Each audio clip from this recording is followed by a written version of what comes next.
वालेकुम जी, मैं उतार सरोर मीर और आप देख रहे हैं मीर टाकीज़। आज मीर टाकीज़ में तानसेन सलामत खान साहब, तानसेन कहा गया उन्हें। आज इस शो में डिप्टी तानसेन मौजूद हैं। कैसे हैं? रात भी ठीक है? मैं बिल्कुल ठीक हूँ सर। आप कैसे हैं? बिल्कुल ठीक, फर्स्ट क्लास।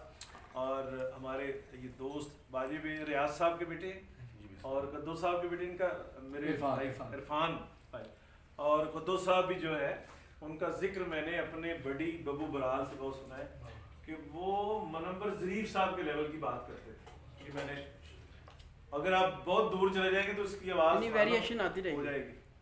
अच्छा, तो ये फरमाए कि आप जो इतना एटॉमिक किस्म का गाना गा रहे हैं, इसका फ़ायदा तो बहुत है, किसी ने नुकसान तो नहीं हो रहा? नहीं सर, गाना तो है ही प्यार बंटने की चीज़। तो मैं बिल्कुल कोशिश कर रहे हैं कि जो हमारे जो बुज़ुर्गों का अंदाज़ है उसको कायम रखा जाए और हर तरह का गाना ट्राई किया जाए, वो भी गाना चाहिए। लेकिन जो लेगेसी है, जो ट्रेडिशनल काम है, उसको भी ज़िंदा रखना बड़ा ज़रूरी है। मैं बिल्कुल इससे मुत्तफिक हूँ।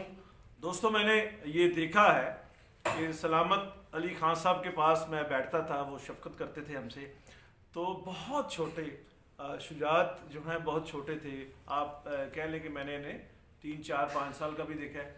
फिर 8 साल का तो बाकायदा ये दादा इनके कहते थे कि जी अब होगी कानड़ा, तो ये सुनाते थे। कलावती तो ये सुनाते थे, एमन तो ये सुनाते थे, गुनकली तो ये सुनाते थे। तो ये इनको दवा भी है। और कोचिंग उस्ताद सलामत अली खान साहब की, कोचिंग उस्ताद शफकत अली खान साहब की, और खून डायरेक्टर शराफत अली खान साहब का। और फिर इनका देखें सलामत खान साहब दादा, उस्ताद नज़ाकत नाना, उस्ताद हुसैन बख्श गुल्लू साहब, वो एक अलहदा से बड़े आदमी हैं। अलहदा से क्या मतलब, वो ऐसा ही है। और फिर रफाकत अली खान, उन्होंने हर जॉनर गाया है, इंडिया में झंडे गाड़े हैं खुद भी। शुजात भाई, तो ये इतना बड़ा पोर्टफोलियो ते मुश्किल नहीं हो जाते कम और टारगेट्स और डेस्टिनेशंस?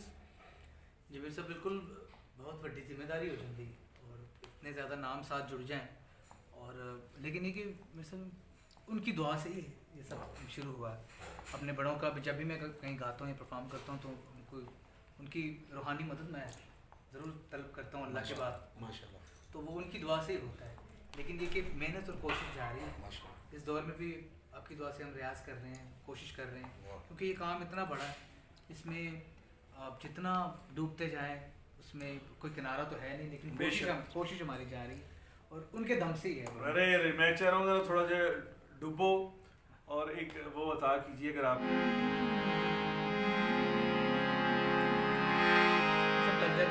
अरे वाह वाह लग जा गले।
किए हैं जो आपने इंडिया में जी जी वो किए हैं टेलीविज़न के लिए, और उसमें एक में जज थी आशा जी। भोसले साहबा, तो लता मंगेशकर साहबा से भी मुलाकात हुई इंडिया?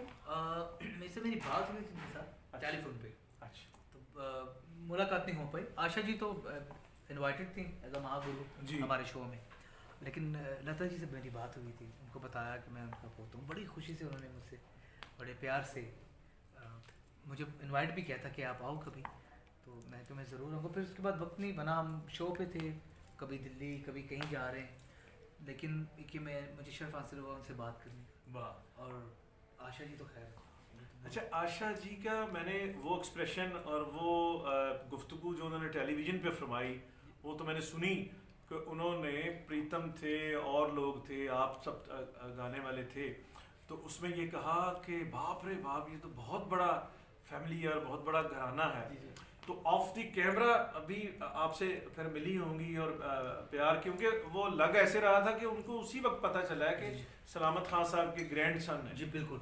और मैं सब जब ऑफ द कैमरा जब मैं उनके पास आया, मुझे बुला लिया, सब कंटेस्टेंट साथ बैठे हुए थे, वाह। तो उन्होंने कहा कि आप सब जाओ, अब तुम मेरे पास बैठो। अरे अरे, सब फिर खान साहब की बातें शुरू कर दी उसने। हाय हाय। देवानंद के घर में दरबारी सुनाई है सलामत नज़ाकत भाई ने, तो ये लय चल रही है, मैं भी थी वहाँ, दीदी लता भी, सब वहाँ, वाह वाह तो वाह ये लय चल रही है। और वाह, उसका वाह। सलामत अली खान साहब इसका चौथा दर्जा, वाह 8वां वाह दर्जा। वाह तो वाह ये बात उन्होंने की, वो दरबारी कहती आज तक मेरी कानों से नहीं की।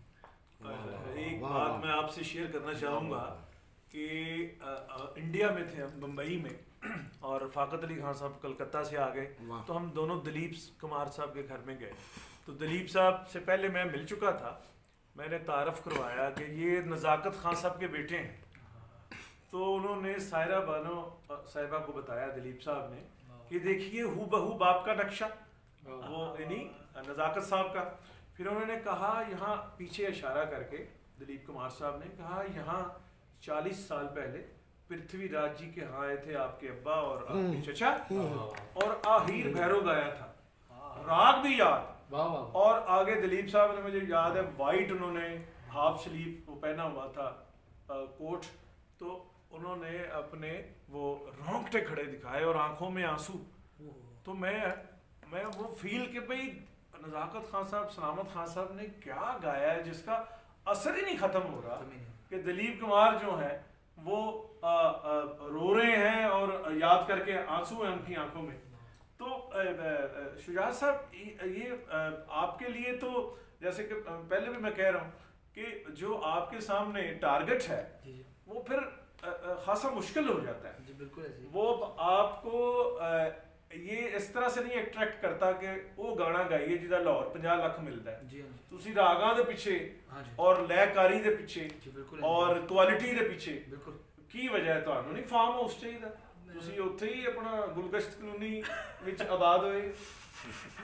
और कूड़ों ने जो है वो कूड़ों का जहां और सुरीलों का जहां और मेरे साहब बड़ी खूबसूरत उसी गल की थी, लेकिन मैं जिमें क्योंकि मेरी तो बड़ी एसोसिएशन रही उन्होंने, और मेरी खुशनसीबी के आखिरी जो उनका वक्त था वो मैं ही उनके साथ रहा। लेकिन मुझे उनकी आज भी एक बात याद है कि बेटा सब कुछ करना, लेकिन इस काम को ना छोड़ना। वाह। ये काम, ये असल में हमारा काम है, और वाह। मैं तुम्हें हुक्म दे रहा हूँ कि इस काम को करते जाना। सलामत खान साहब ने सलामत कहा। अली खान साहब, गाओ तुम, गज़ल भी गाओ, पॉप भी गाओ, सारा कुछ गाओ।